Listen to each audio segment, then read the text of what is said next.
Hello tout le monde, j'espère que vous allez bien. Cette année, j'étais dans un master spécialisé en marketing dans les parfums et les cosmétiques, juste après mes 5 ans d'année d'école d'ingénieur en chimie. Et lors de cette année, j'ai eu un module, donc un cours, dans lequel on devait créer un brief marketing en parfum, ensuite participer à un concours.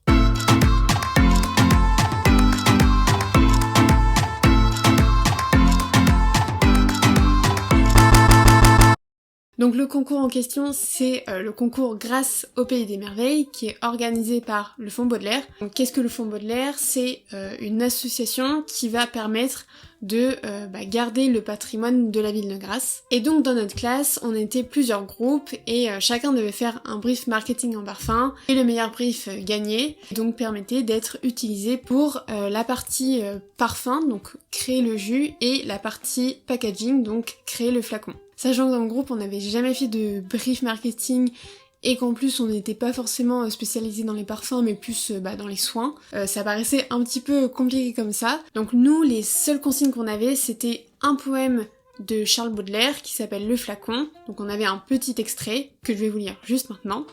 On trouve un vieux flacon jauni qui se souvient, d'où jaillit toute vive une âme qui revient, 1000 pensées dormaient chrysalides funèbres, frémissant doucement dans les lourdes ténèbres, qui dégagent leur aile et prennent leur essor, teintés d'azur, glacés de rose, lamés d'or. Donc ça c'était notre première consigne, et la deuxième consigne c'était bien évidemment de s'inspirer de la ville de Grasse. Donc le but d'un brief marketing, c'est de créer une courte vidéo de 30 secondes pour donner des indications au créateur, un peu donner l'histoire du parfum. Et aussi de donner quelques indications sensorielles, donc par exemple sur l'ouïe, l'odorat, enfin qu'est-ce que le consommateur doit ressentir quand il sent le parfum. Le but c'est pas de donner trop d'indications contraignantes pour les créateurs, sinon ils vont pas pouvoir développer assez leur créativité et ce serait vraiment dommage. Donc nous on essayait de chercher un petit peu qu'est-ce qu'on allait pouvoir raconter dans ce parfum, et on a décidé de faire des recherches sur la ville de Grasse, et comme nous on est assez intéressés par l'histoire, on a fait des recherches historiques sur cette ville, et on a trouvé comme anecdote que la reine Victoria avait séjourné à Grasse. Et on a fait d'autres recherches pour comprendre quels étaient les lieux emblématiques de Grasse, quelles étaient les personnalités emblématiques de cette ville, et on a trouvé Léon Chiry, qui était un parfumeur de l'époque, et le château Saint-Georges, qui est un château magnifique qui surplombe la ville. Et on a rassemblé ces trois éléments pour créer ce qui s'appelle une uchronie. Donc une uchronie, c'est s'inspirer de faits réels pour créer une histoire qui n'a pas existé. Et donc maintenant, je vais vous raconter l'histoire qu'on a créée autour de ce parfum avec tous ces éléments que je vous ai cités juste avant. Un matin de mai, au château Saint-Georges, le jardinier officiel du domaine est attiré par les scintillements dorés d'un flacon plongé au fond d'un des bassins du jardin. Intrigué, il le saisit et découvre en son sein une note manuscrite rédigée par Léon Chiry. Surpris, il comprend que la note renferme la recette inachevée du parfum qu'il avait créé en l'honneur de son amitié avec la reine Victoria. À cet instant précis, le jardinier se retrouve transporté dans le passé. Il revit dès lors la rencontre entre Léon et Victoria et l'amitié qui naîtra entre eux à travers la création d'un parfum dans la pure tradition grassoise. Mais au fur et à mesure que les souvenirs défilent, ce rêve éveillé s'assombrit et le jardinier comprend que la recette a été perdue et oubliée à jamais. Revenant brusquement à la réalité, il décide de faire renaître ce trésor. Et donc voici le travail que nous avons pu réaliser.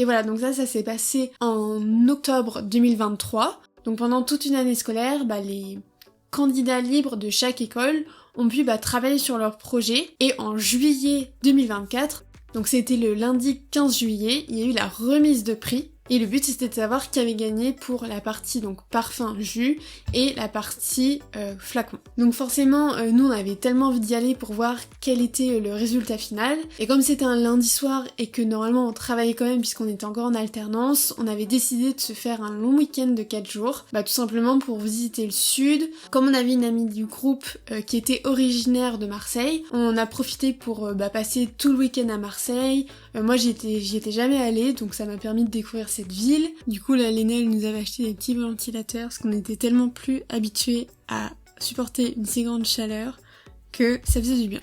Elle nous a fait une visite très privatisée de Marseille. On est notamment allé sur le Vieux-Port, on est également allé au quartier du Panier pour voir justement tous ces graffitis et les dessins qui sont positionnés sur les murs. Est-ce qu'il y a un truc avec les volets bleus à Marseille? Parce qu'il y en a partout pas depuis qu'on est arrivé. spécifiquement à Marseille, mais c'est la Provence. T'as beaucoup de volets colorés comme ça. C'est tellement plus beau quand même. Ouais, et surtout il y a des volets. On a aussi visité la cathédrale de la Major. On dirait un moustique tigre. Et on est ensuite allé voir les remparts de Marseille pour notamment aller remarquer les différents lieux qui se trouvent dans le Comte de Monte Cristo.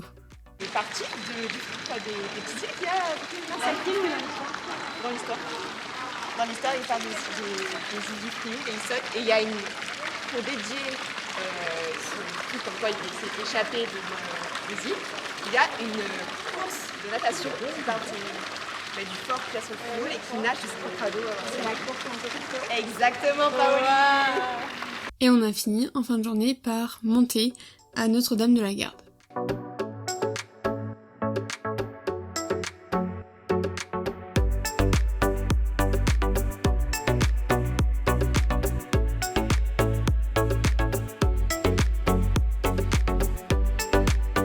Le dimanche, on est parti direction les Calanques pour profiter de la mer et nous on a fait la calanque de Sugiton.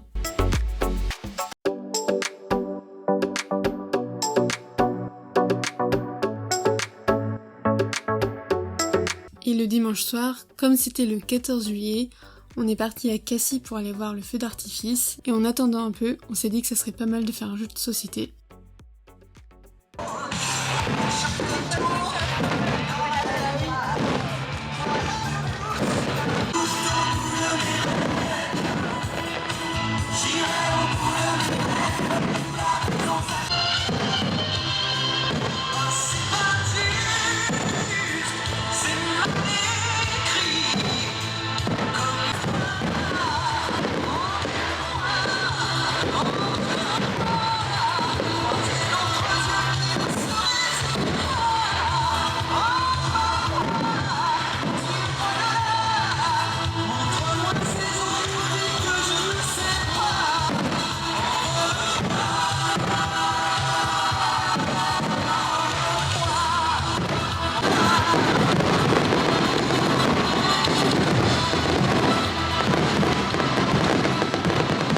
Le lundi, il était temps d'aller à Grasse et du coup, quand on est arrivé, on a voulu faire une visite de la ville.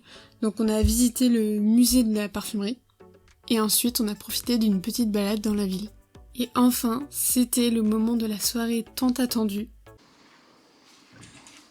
Les gens vont me dire, mais qu'est-ce que tu veux? Fallait que je coupe les cheveux de maman. Prête?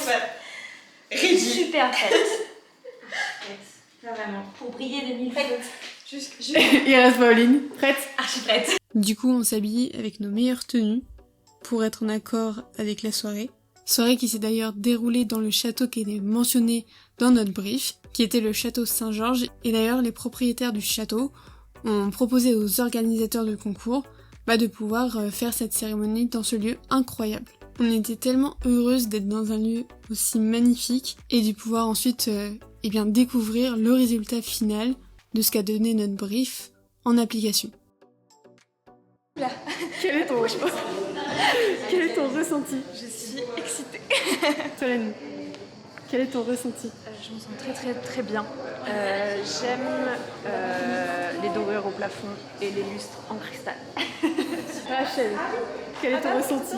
Je suis trop excitée, on va passer. Attends, ils sont tous en train de s'asseoir. Et là, c'était parti pour écouter les différents discours, et notamment celui de Solène et Rachel qui nous représentaient. De débuter cette soirée en si bonne compagnie et dans un cadre aussi idyllique. Ouais, tout le savoir-faire et tout, ouais, c'est super. Et le mardi, on a fini par aller à Nice. On a fait une petite visite dans la ville. Ce qui était un petit peu dommage, c'est qu'il y avait beaucoup de travaux. Mais on a pu notamment aller près de la promenade des Anglais et visiter le centre-ville de Nice. Et aussi découvrir l'organisation pour l'arrivée du Tour de France.